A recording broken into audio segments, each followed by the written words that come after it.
തിരുമൂലദേവൻ്റെ തിരുമന്ത്രം 6-ാം തന്ത്രത്തിലെ തപസ്സിലെ അവസാന ഭാഗങ്ങളിലേക്ക് നമുക്ക് കിടക്കാം. നോക്കൂ. മീനങ്ങൾ ആഴമുള്ള വെള്ളത്തിൽ പഴകിയാലും മാനസത്തിങ്കൽ പുതുവെള്ളത്തെ കൊതിച്ചിടും. മീനാക്ഷിമാരോടൊത്ത് വാണാലും ഉത്തമന്മാർ ലീനരായിരുന്നിടും ഈശൻ്റെ ചിത്തത്തിൽ. അപ്പോൾ ഇവിടെ പറയുന്നത് മീനങ്ങൾ, മത്സ്യങ്ങൾ, മീനുകൾ വെള്ളത്തിൽ എത്ര കാലം ജീവിച്ചാലും അത് പുതുവെള്ളം കാണുമ്പോൾ അത് കൊതിച്ച് അങ്ങോട്ടേക്ക് പോകുന്നു. അപ്പോൾ മത്സ്യങ്ങളൊരു സ്വഭാവമാണ്, എപ്പോഴാണോ പുതുവെള്ളം കാണാൻ പറ്റുക, പുതുവെള്ളം എവിടെയാണോ നിലകൊള്ളുന്നത് അവിടേക്ക് അത് നീന്തി എത്തിച്ചേരും. പഴയ തൻ്റെ വാസസ്ഥലത്തെ, പഴയ വെള്ളത്തെ, പഴകിയ ആ താമസ സ്ഥലത്തെ ഉപേക്ഷിച്ച് അത് പുതിയ സ്ഥലത്തേക്ക് ചെല്ലുന്നു. എന്നാൽ ഇവിടെ സത്തന്മാർ, ഉത്തമന്മാരായിട്ടുള്ളവർ മീനാക്ഷിമാരോടൊത്ത് വാണാലും ലീനനായിരുന്നിടും ഈശൻ്റെ ചിത്തത്തിൽ. ഈശൻ്റെ ചിത്തത്തിൽ മാത്രമേ ലീനനാകുന്നുള്ളൂ. പുതിയ പുതിയ സുന്ദരിമാരോടൊത്ത് ജീവിതം ഗാർഹസ്ഥ്യത്തിൽ പ്രവേശിക്കുമ്പോഴും അവർ ഒരിക്കലും പഴയ ഈശ്വര ചിന്ത വെടിയുന്നില്ല. അവർ ചെറുപ്പത്തിലേ മുതലേ ശീലിച്ച ഈശ്വര ചിന്തയിൽ തന്നെ അവസാനം വരെ മുഴുകിയിരിക്കും. ഇതാണ് ഉത്തമന്മാരുടെ ലക്ഷണം. അപ്പോൾ ഇവിടെ മീനുകളെ, മത്സ്യങ്ങളെയാണ് ഉദാഹരണമായിട്ട് പറയുന്നത്. മത്സ്യങ്ങൾ എപ്പോഴും അവയുടെ വാസസ്ഥാനം മാറ്റിക്കൊണ്ടേയിരിക്കും. പുതുവെള്ളം കാണുമ്പോൾ അങ്ങോട്ടേക്ക് എത്തിച്ചേരും. പിന്നെ അത് പഴകുമ്പോൾ വീണ്ടും പുതുവെള്ളം എവിടെയാണോ ഉള്ളത് അവിടേക്ക് ആ മത്സ്യങ്ങൾ ഒഴുകിയെത്തും. ഇതേപോലെ നിരന്തരം സുഖ അന്വേഷിച്ച്, സന്തോഷം അന്വേഷിച്ച്, സംതൃപ്തി അന്വേഷിച്ച് ജീവിതത്തിൽ മാറി പോയിക്കൊണ്ടിരിക്കുന്ന ആൾക്കാരാണ് നമ്മളെല്ലാം.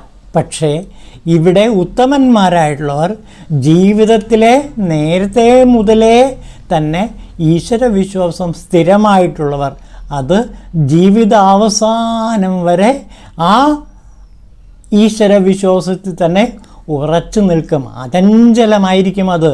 അതിനെ മാറ്റിമറിക്കാൻ ആർക്കും കഴിയില്ല.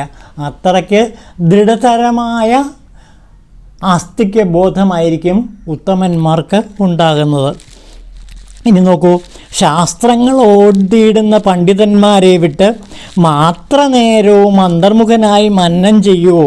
യുദ്ധം നീയായാൽ പച്ചമരത്തിങ്കൽ അണി പോലെ ഉയിൽ പതിഞ്ഞിരിക്കും, ജനനവും മറ്റിരിക്കും. ഇനി മറ്റൊരു സത്യം കൂടെ പറയണം. ശാസ്ത്രങ്ങൾ ഓതിയിടുന്ന പണ്ഡിതന്മാരെ വിട്ട്, പണ്ഡിതന്മാരായ ശാസ്ത്രജ്ഞാനികളെ വിട്ടിട്ട് നീ എന്തു ചെയ്യണം? മാത്ര നേരമെങ്കിലും, ഒരു മാത്രയെങ്കിലും അന്തർമുഖനായി മനനം ചെയ്യൂ എന്നാണ് പറയുന്നത്. അതാണ് തപസ്. അന്തർമുഖനായി മനനം ചെയ്യുന്നവനാരോ അവനാണ് താപസൻ. അപ്പോൾ താപസന് തിരുമൂലദേവൻ കൊടുക്കുന്ന നിർവചനം ഇതാണ്. ശാസ്ത്രങ്ങൾ ഓതിയിടുന്ന പണ്ഡിതന്മാരെ വിട്ടിട്ട് അവരെ പുറകെ നടന്ന് അനേകം ശാസ്ത്രഗ്രന്ഥങ്ങൾ പഠിച്ച് കാലം കഴിക്കാതെ ഒരു നിമിഷം നേരമെങ്കിലും അന്തർമുഖനായി നീ മനനം ചെയ്യൂ എന്നാണ് പറയുന്നത്. അപ്പോൾ അന്തർമുഖതയും മനനവുമാണ് തപസ്സിൻ്റെ ഏറ്റവും പ്രധാനപ്പെട്ട 2 ലക്ഷണങ്ങൾ. യുദ്ധം നീയായാൽ, അങ്ങനെയായാൽ പച്ചമരത്തിങ്കൽ ആണി പോലെ ഉയിരിൽ പതിഞ്ഞിരിക്കും, ജനനവും മറ്റിരിക്കും. പച്ചമരത്തിൽ ഒരു ആണി കയറാൻ വളരെ എളുപ്പമാണ്. ഒരാണി അടിച്ച് കയറ്റാൻ എളുപ്പമാണ് പച്ചമരത്തിൽ. വളരെ പെട്ടെന്നത് ആണി അതിൻ്റെ അകത്തേക്ക് കയറും. അതേപോലെ ഉയിരാകുന്ന പച്ചമരത്തിൽ നീ ഈശ്വരവിശ്വാസമാകുന്ന മനനമാകുന്ന അന്തർമുഖതയാകുന്ന ആണി അടിച്ചു കയറ്റുക. അങ്ങനെ അന്തർമുഖ തപസ് അനുഷ്ഠിക്കുമ്പോൾ, മനന തപസ് അനുഷ്ഠിക്കുമ്പോൾ നീ എന്തായി മാറുന്നു? എങ്ങനെയാണോ ഉയിരിൽ പച്ചമരത്തിൽ ആണി എളുപ്പത്തിൽ കയറിപ്പോകുന്നത്, അതേപോലെ ഉയിരിൽ ഈ ആത്മീയ ദർശനം പെട്ടെന്ന് സാഫല്യമടയും. അങ്ങനെ ജനനമറ്റിരിക്കും. ജനന മരണങ്ങളിൽ നിന്ന് നിനക്ക് മോചനം നേടാൻ പറ്റും. പിന്നെയോ ഈ കാര്യം ശരിക്കും ഋഭു ഗീതയിൽ പറയുന്നുണ്ട്. നമുക്ക് ആ ഋഭു ഗീതയിലെ കുറച്ച് ഭാഗങ്ങളിലേക്കൊന്ന് കിടക്കാം. നോക്കൂ,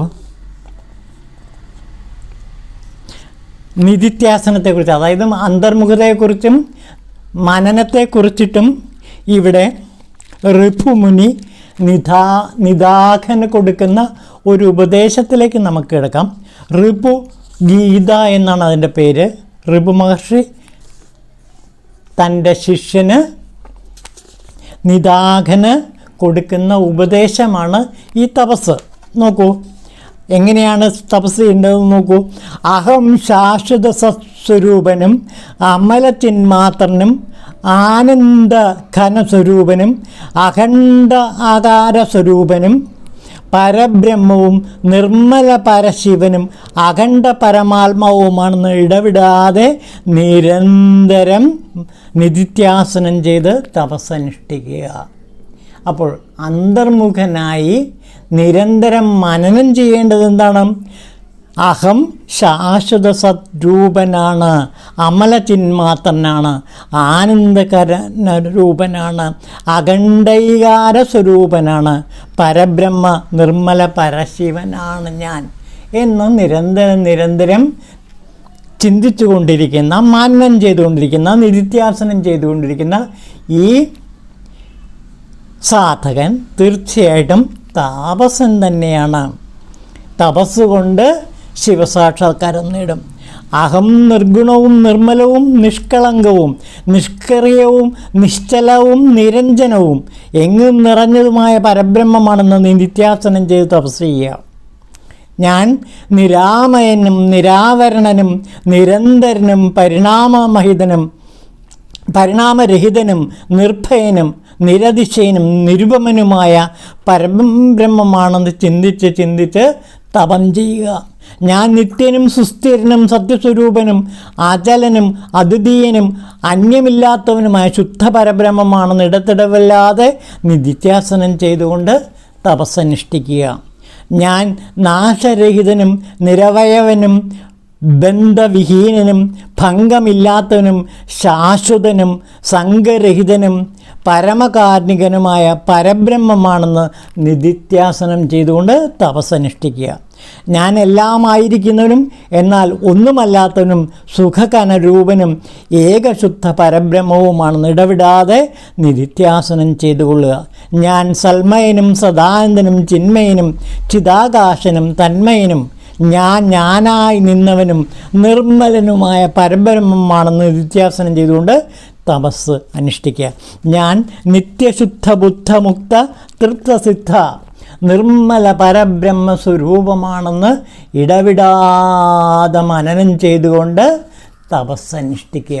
ഇങ്ങനെ തപസ്സനുഷ്ഠിച്ചാൽ അയാൾ ശിവയോഗിയായിത്തീരും, ശിവസാക്ഷാത്കാരത്തിലേക്ക് നേടും. അങ്ങനെ തപസ് കൊണ്ട് ലക്ഷ്യസ്ഥാനത്ത് ശിവയോഗത്തിലേക്ക് എത്തിച്ചേർന്നാൽ പിന്നെ എന്താണ്?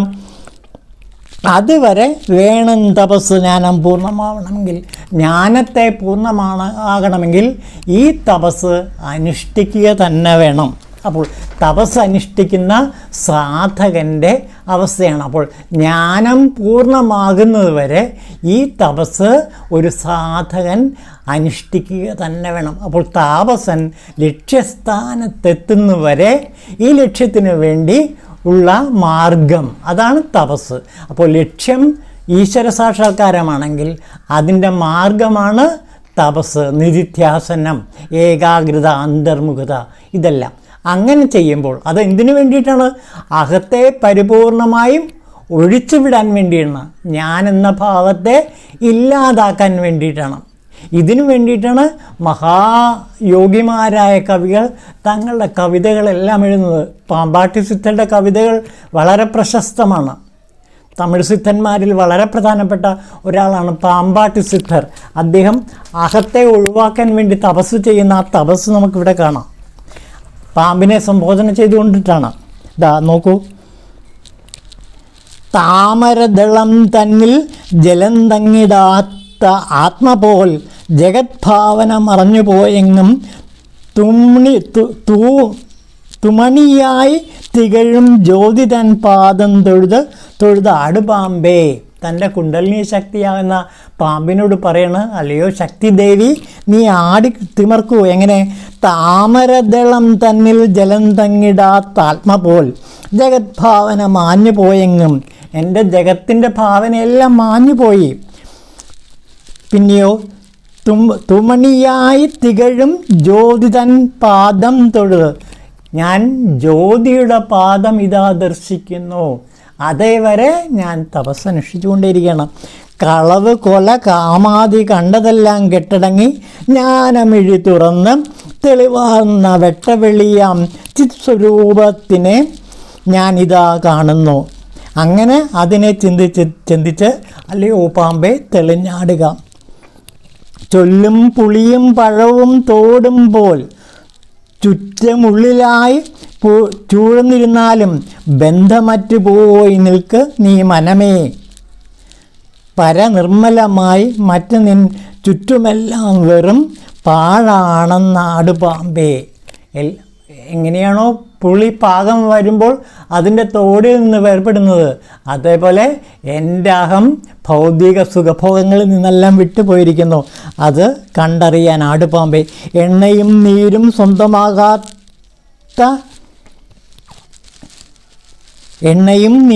സ്വന്തമാകാത്ത ആത്മ പോൽ എപ്പോഴും ഭൂവിങ്കൽ ചിന്തിച്ചു നിന്ന് വാഴയണം. കണ്ണിന് കണ്ണാം ഒളിയെ കാണുമാറങ്ങ് കെട്ടറ്റ് വഴന്നിട നിന്നാടുപാമ്പേ. നീ ആ ഒളിയെ കണ്ട് നിന്നാടുപാമ്പേ എന്ന് പറയണം. ഇതും ഒരു തരത്തിലുള്ള തപസ് തന്നെയാണ്. അപ്പോൾ തൻ്റെ മനസ്സിൽ നിന്ന് അഹത്തെ പരിപൂർണമായും ഒഴിവാക്കാൻ വേണ്ടി ശക്തി ദേവിയോട് ഉണർന്ന് ശിവങ്കലേക്ക് കുതിക്കാൻ പറയുന്ന പാമ്പാട്ടി സിദ്ധരെ നമുക്കിവിടെ കാണാം. ഇതാണ് തപസ്സിൽ. നോക്കൂ, അതിലെ വാക്കുകൾ വേണം തപസ് ജ്ഞാനം പൂർണ്ണമാവണമെങ്കിൽ അതുവരെ, അതായത് ജ്ഞാനം പൂർണ്ണമാകുന്നവരെ തപസ് വേണം. അത് കഴിഞ്ഞാലോ വേണ്ട തപസ്, ജ്ഞാനം സമാധി കൈവന്നാൽ സമാധി എപ്പോഴാണോ കൈവരുന്നത് അപ്പോൾ മുതൽ തപസ്സിൻ്റെ ആവശ്യമില്ല. വേണ്ട തപസ് ജഗന്മാർഗത്തിൽ നിൽപ്പോർക്കാർക്കും. ഈ ലക്ഷ്യസ്ഥാനത്ത് എത്തിക്കഴിഞ്ഞാൽ പിന്നെ ഈ മാർഗം അവർക്ക് ഉപേക്ഷിക്കാം. വേണ്ട തപസ്സും തന്നെത്താൻ അറിയുന്നവൻ, അതായത് അഹത്തെ പൂർണ്ണമായും ശിവനാണെന്ന് ശിവോഹം എന്ന ആ ദർശനം സാക്ഷാത്കരിച്ച ഒരാൾക്ക് വേണ്ട തപസ്. അങ്ങനെ സാക്ഷാത്കരിച്ചവർക്ക് തപസ്സിൻ്റെ ആവശ്യമില്ല. അപ്പോൾ തപസ് ഏതുവരെയാണ്? ലക്ഷ്യമായ ശിവോഹത്തിൽ എത്തിച്ചേരുന്നത് വരെ മാത്രമേ തപസ് വേണ്ടൂ. ലക്ഷ്യസ്ഥാനത്തെത്തിക്കഴിഞ്ഞാൽ മാർഗമായ ഈ തപസ്, ഈ നിധിത്യാസനം, ഈ അന്തർമുഖത ഒഴിവാക്കാം. പിന്നെ അവർ ഭഗവാൻ പറയുന്നത് പോലെ ഓരോന്നോരോന്ന് പ്രവർത്തിച്ചും ചിന്തിച്ചും ജീവിക്കുന്നു. ചിലപ്പോൾ ലോക നന്മയ്ക്ക് വേണ്ടിക്കൊണ്ടായിരിക്കും പിന്നെ അവരുടെ പ്രവർത്തനം, അല്ലെങ്കിൽ മറ്റുള്ളവരുടെ ആത്മസാക്ഷാത്കാരത്തിന് വേണ്ടി താഴേക്ക് ഇറങ്ങി വരാൻ. ഈ അവതാരങ്ങൾ പലപ്പോഴും താഴേക്ക് ഇറങ്ങി വരുന്നുണ്ട്, താഴ്വാരത്തിലേക്ക് ഇറങ്ങി, സിദ്ധികളുടെ അതിഥിയിൽ നിന്ന് താഴ്വാരത്തിലേക്ക് ഇറങ്ങി വന്ന് നമ്മളെപ്പോലുള്ളവരെ ഇതേപോലുള്ള ഗ്രന്ഥരചനകളിലൂടെ, ഇതേപോലുള്ള സത്സംഗങ്ങളുടെ കൂട്ടിക്കൊണ്ട് പോവുകയും ചെയ്യുന്നു. ഓം ശിവായ തിരുമൂലദേവായ നമഃ.